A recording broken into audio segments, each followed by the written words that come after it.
Nous avons une dernière présentation faite par Anis Feki de Fribourg.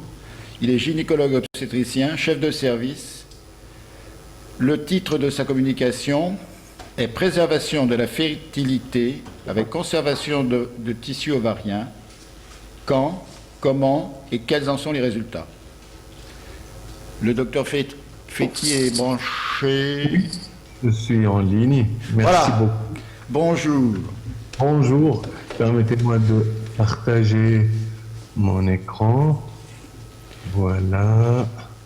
Alors, c'est le succès des communications précédentes qui explique le retard que nous avons à vous accueillir. Et nous en sommes désolés.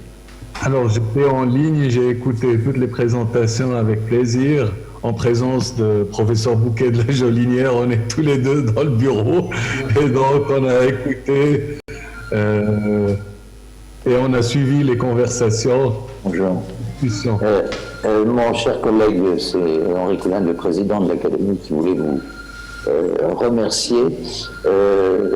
Nous sommes, comme l'a dit notre vice-président, tout à fait désolé de ce retard. Et pour ne rien vous cacher, moi, dans 10 minutes, je vais vous quitter parce que j'ai une visioconférence à faire pour un cours à la faculté de médecine de Nancy qui est fermé maintenant depuis 1 mois sur justement l'information du patient, et je dois faire ça avec un avocat. Alors écoutez, je suis un peu désolé de vous quitter, mais rassurez-vous, tout est enregistré et je reverrai ça avec le plus grand intérêt.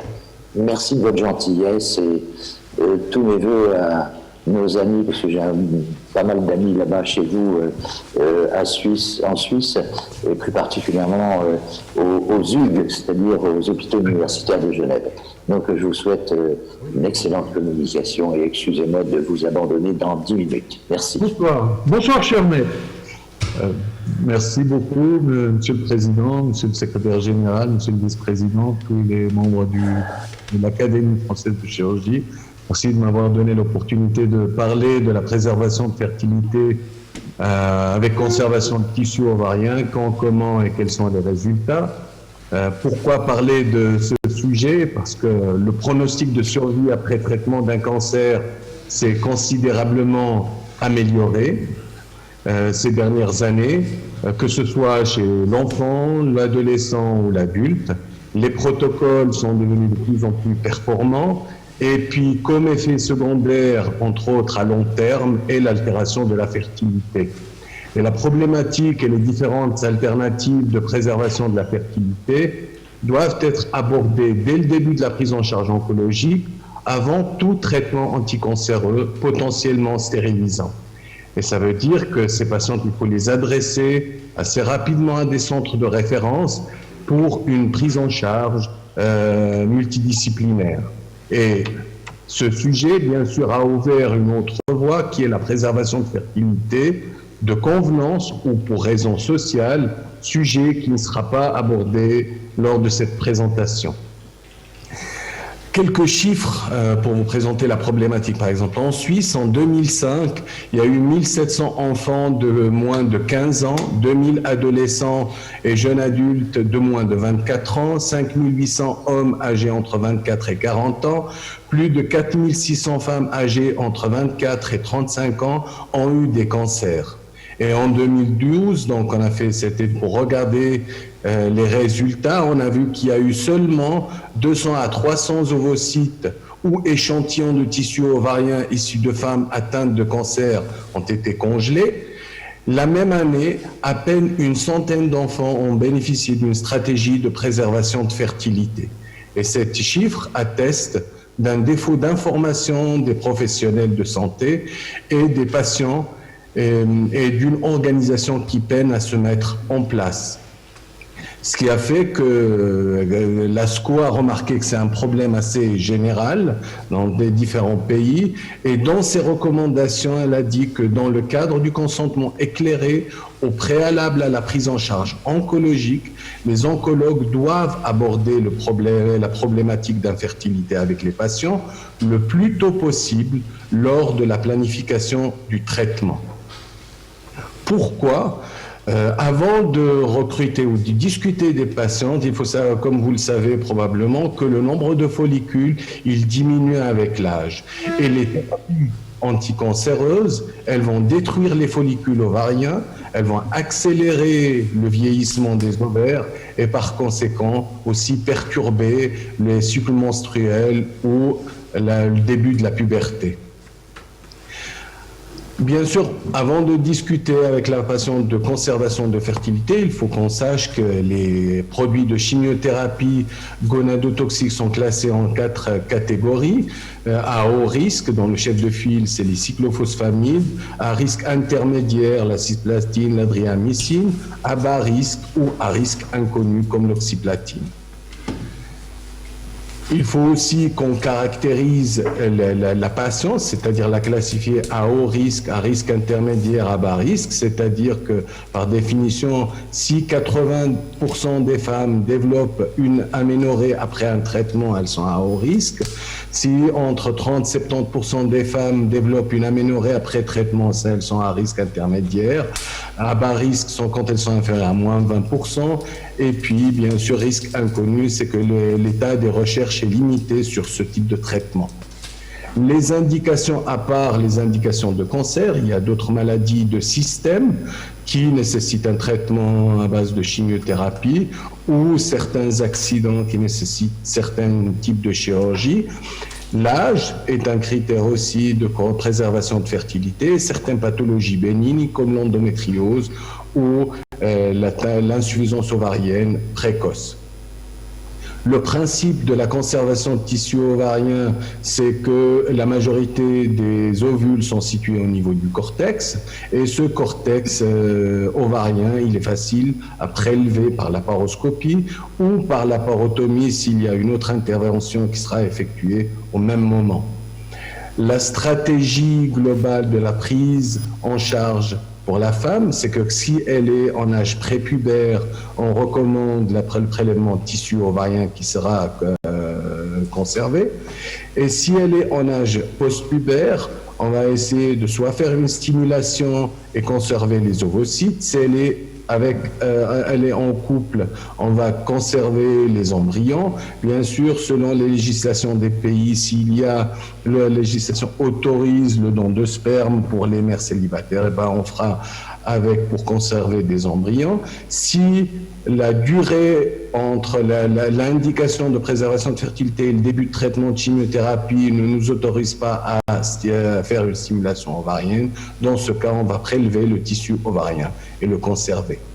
Les stratégies de conservation, de cryoconservation du tissu ovarien, c'est qu'on va soit prélever le cortex prélevé, on va le conserver en fragments, et qui sont des fragments avasculaires qui seront conservés, puis après, avec la possibilité de les greffer plus tard. En 2011, il y a eu 13 naissances après greffe orthotopique, soit d'isoler à partir de ces fragments des follicules primordiaux, et pour ça il faut développer les techniques de maturation in vitro, ou de conserver l'ovaire en entier. Cependant, la recherche jusqu'à maintenant a été décevante.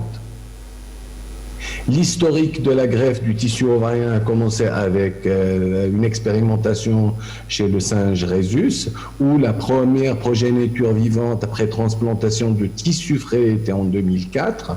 Chez l'humain, le rétablissement de la fonction ovarienne après réimplantation, que ce soit dans la paroi ovarienne ou sous-cutanée, a été rapporté en 2000. La fécondation in vitro après greffe de tissu ovarien était rapportée en 2004, mais malheureusement l'essai a été soldé par un échec et une fausse couche. Premier bébé né en bonne santé, c'était en 2004 par professeur Jacques Tenet. Le deuxième bébé né en bonne santé, c'était en 2005, rapporté par l'équipe israélienne.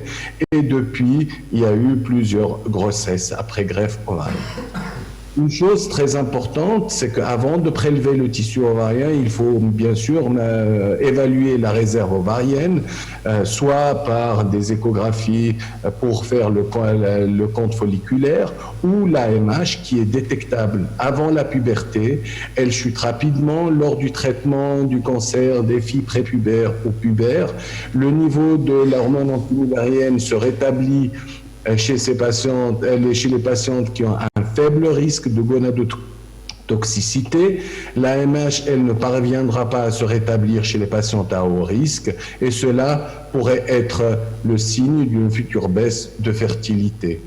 En rapportant la valeur de l'AMH à l'âge et en la mettant sur ce graphique, on peut utiliser l'AMH comme facteur prédicteur de la fonction ovarienne après chimiothérapie pour les patientes atteintes de cancer du sein, et ceci avec une bonne sensibilité, une bonne spécificité.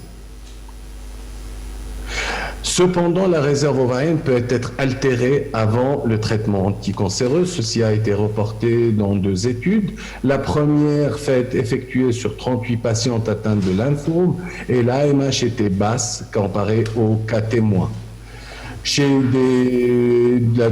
Dans la deuxième étude, rapportée sur 208 filles atteintes de cancer, dont l'âge de ces patientes était inférieur à 18 ans, comparé à 25 cas témoins, la différence est significative. Cependant, on ne sait pas si cette baisse d'AMH était liée à l'état de santé et on n'a pas observé la même situation chez les patientes atteintes de cancer du sein.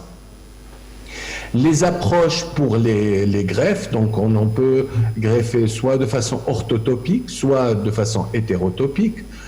Pour la greffe orthotopique et en présence d'un ovaire résiduel, c'est qu'on va essayer de raviver le tissu cicatriciel de l'ovaire et puis on va greffer et suturer les fragments un à un au niveau de la surface décortiquée, bien sûr avec une orientation bien particulière, c'est-à-dire le cortex vers l'extérieur, la partie médulaire vers la partie décortiquée ou mise en évidence.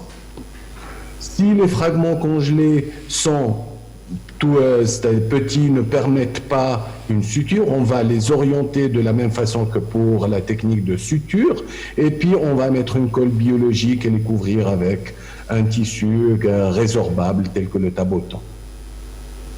En cas d'absence d'ovaire, on va faire la technique en 2 étapes, c'est-à-dire on va faire une pochette dans une rétropéritonéale, ceci va accélérer l'angiogénèse, et puis on va les déposer, ces fragments, orientation corticale vers l'extérieur et la partie médulaire vers la paroi pelvienne, et puis après on va utiliser un tissu et une glue biologique. Ceci est une image montrant l'ovaire ou un néo-ovaire après transplantation, et vous voyez aussi qu'il y a la présence d'un corps jaune. Pour les transplantations hétérotopiques, plusieurs essais ont été essayés, c'est-à-dire on prend les parties corticales découpées, enfilées sur un fil à suture, et puis des essais ont été effectués soit avec une greffe au niveau du muscle grand droit ou au niveau de l'avant-bras. Tout type de greffe confondu, on a remarqué une baisse de l'FSH, c'est-à-dire qu'une femme ménopausée en insuffisance ovarienne, la FSH, elle va être élevée. Après que le greffon reprend sa fonction, c'est qu'il va y avoir une sécrétion d'œstrogène qui va amener une baisse de la FSH qui devient à peu près à la normale. Quels sont les résultats? Ces résultats ont été colligés en 2015 une première fois. Ici, à gauche, vous verrez les pays qui ont participé, qui ont rapporté les conservations de tissus ovariens. En haut, en bleu, vous verrez les maladies. Et ça, c'est les nombres de patientes dans chaque colonne qui ont été greffées. En tout et pour tout, il y a près 202 prélèvements et greffes après décongélation.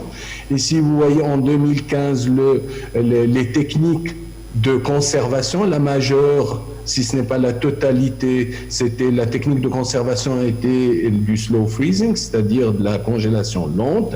Une seule équipe qui a rapporté la congélation par vitrification. Il y a eu 25 grossesses par fécondation in vitro et 25 accouchements suite en grossesse spontanée. La dernière méta-analyse par Pacheco était en 2018. Il a colligé, il a fait une revue de la littérature entre 1999 et 2016. Il a inclus de nombreuses études, mais il a exclu aussi toutes les patientes qui ont eu des greffes par tissu frais et qui avaient une insuffisance pour cause bénigne. 10 études qui ont été gardées pour l'analyse parce qu'elles étaient bien détaillées, c'est-à-dire elles mentionnaient le nombre de grossesses vivantes et les grossesses en cours. Et vous voyez dans ce premier tableau, c'est qu'il y a eu 255 patientes, 309 greffes avec désir de grossesse et 214 suivis. 81 grossesses avec 8 grossesses en cours. Ici, 81, c'est les naissances, grossesses après, c'est-à-dire naissance vivante. 4 grossesses gémellaires et 84 bébés nés après transplantation. Vous voyez ici dans l'image de droite, le taux cumulatif de grossesse clinique était aux alentours de 58%, le taux de grossesse vivante et en cours était de 38%, et le taux de restauration de la fonction endocrine de l'ovaire était aux alentours de 64%. Cette technique de greffe de tissu ovarien, bien sûr, elle a ses avantages, qu'elle peut être réalisée immédiatement, indépendant du cycle menstruel, sans besoin de stimulation hormonale, et il n'y a pas de risque d'hyperstimulation ovarienne, possible chez les filles prépubères et peut être associée à une maturation in vitro. Ses inconvénients, c'est que c'est une technique expérimentale, moi maintenant, avec un peu de recul comparé bien sûr à la fécondation in vitro, très peu de grossesses rapportées à ce jour, et ça peut se comprendre par le délai entre le prélèvement et la greffe et le traitement qui en suit, le risque potentiel de réimplantation de cellules malignes. Jusqu'à maintenant, plusieurs patientes ont bénéficié d'une greffe après leucémie et qui n'ont pas récidivé.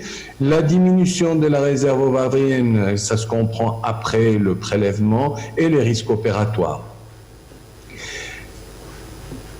Le problème ou les succès en matière de prélèvement, c'est qu'il est pratiquement difficile actuellement ou impossible de calculer le taux de grossesse pour la transplantation de tissu ovarien. Le taux de grossesse est en constante augmentation car les tissus restent actifs chez de nombreuses femmes, et nous devons attendre qu'une large cohorte de patients ait subi une greffe de tous leurs tissus et que ceux-ci aient cessé de fonctionner. Les nouveaux défis, c'est la mise au point de substances qui permettent de façon efficace la protection des ovaires, améliorer la greffe d'ovaire en augmentant le taux de survie des follicules après décongélation, et aussi améliorer la vascularisation du greffon, et éliminer le risque de réensemencement de cellules malignes, soit par la transplantation d'un ovaire artificiel, en incluant les follicules primordiaux dans des matrices, et l'application d'un programme de maturation in vitro efficace pour les follicules primordiaux. Ceci pour vous montrer un exemple. Déjà en 2008, on a participé à des études en mettant en culture les follicules et les lamelles de tissu ovarien. Et vous voyez qu'on arrive à cultiver et à faire pousser ces follicules primordiaux jusqu'au stade de follicules de Degraaff. Les axes à développer futurs, c'est d'essayer de trouver des agents qui peuvent protéger l'ovaire, ou d'améliorer la qualité et les chances du greffon en augmentant la néovascularisation et en réduisant l'apoptose et la mort cellulaire dans ces greffons, et d'éliminer le risque de réensemencement en utilisant, en développant les techniques pour un ovaire artificiel ou les techniques de maturation in vitro pour les follicules immatures. Pour conclure, Donc, il faut bien écouter le désir de la patiente, bien classer et stadifier le cancer et savoir à quelle catégorie de risque elle appartient, l'informer aussi correctement, travailler en concertation pluridisciplinaire, référer rapidement la patiente à une consultation d'oncofertilité et conseiller vaillamment la patiente afin de répondre, si possible, à sa demande. Et comme disait notre conseiller fédéral lors du Covid, il faut agir aussi vite que possible, mais aussi lentement que nécessaire. Protégez-vous et je vous remercie.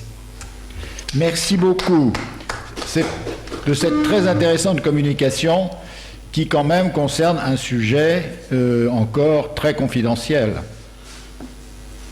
Oui, tout à fait. Question. Tout à fait. Une question. Est-ce qu'il y a des questions? Tiens, moi j'en ai une. Oui, attends. Oui, oui. Hubert Johannet. Oui, vous avez parlé des effets donc, de la chimiothérapie, mais il y a certaines jeunes femmes qui ont également de la radiothérapie loco-régionale. C'est le même problème en fait? Ou est-ce que l'attitude diffère? Alors, tout à fait. C'est que j'ai enlevé certaines diapositives pour respecter le temps qui m'est attribué. Mais la radiothérapie aussi, en parlant de chimiothérapie, je voulais dire toutes les problématiques de traitement combiné chimio-radiothérapie. Maintenant, on sait par exemple chez les patients qui vont subir une total body irradiation, bien sûr, il faut préserver le tissu ovarien. Si on va irradier le pelvis, on peut utiliser des techniques de transposition des ovaires pour les éloigner du champ des radiations. Maintenant, si elle doit avoir après une chimiothérapie, là, effectivement, il faut ajouter la conservation de tissu ovarien. Merci. Merci beaucoup. Nous saluons M. Bouquet-Jolinière, qui est membre de l'Académie, qui est caché derrière l'écran. Mais c'était très intéressant. Ouais, très. C'était une très belle séance. Nous avons relevé plus de 200 participants. Nous sommes à 211 sur YouTube. 4 personnes à l'Académie et sur une trentaine de personnes sur Zoom. Donc on arrive à 250, c'est bien. C'est formidable. Merci infiniment de question. votre disponibilité. À très Philippe, bientôt. est-ce que j'ai le temps de poser une petite question Oui, Albert Claude. Oui. Dans quelle mesure, pour les patients qui sont hormonaux substitués par les estrogènes en particulier, comment vous arrivez à combiner la préservation de la fertilité et puis cette problématique de la conservation, de la substitution hormonale et avec donc pour la prévention des effets délétères de la privation hormonale? Alors, certainement la conservation d'ovocytes ou d'embryons ne répond pas à cette question parce que voilà, on va transférer, c'est le désir de grossesse.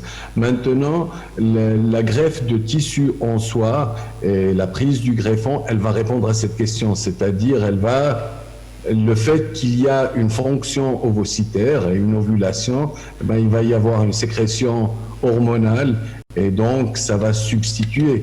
On a même eu des demandes de conservation sociale certains patients nous demandent de prélever un bout d'ovaire avant très jeune, 25, 26, 28 ans, qui éthiquement pose des questions, et puis de le regreffer en âge de ménopause pour éviter des hormones exogènes.